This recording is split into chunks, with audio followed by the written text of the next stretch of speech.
I walked a beat on Beacon Street. It was a lot worse back in the 30s and the 40s. I didn't come along till, the mid-50s. It was still a rough place to work. No night went by that there wasn't a fight. I got injured a couple times in the bars.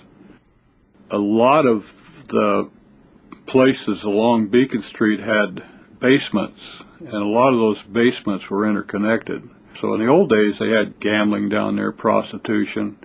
In my days, there were places where they did have prostitutes that were occupying rooms underneath it, like a shoe shine parlor or something like that.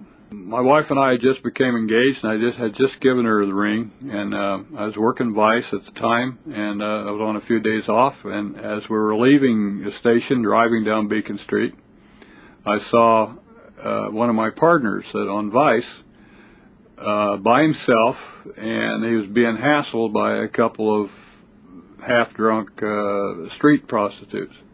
So I stopped the car real quick and got out and went over.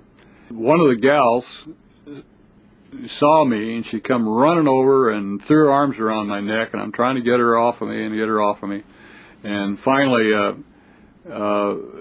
everything quieted down, and I said, "Oh, by the way, I want you to meet my fiance, and show him your ring, honey." And so my wife held up her hand, and this prostitute, real tough old broad, turned red as a beet, just embarrassed the hell out of her what she did, and she let out a big shriek and takes off and runs. And every time she saw me after that, it was she was embarrassed that she'd embarrassed me in front of my wife.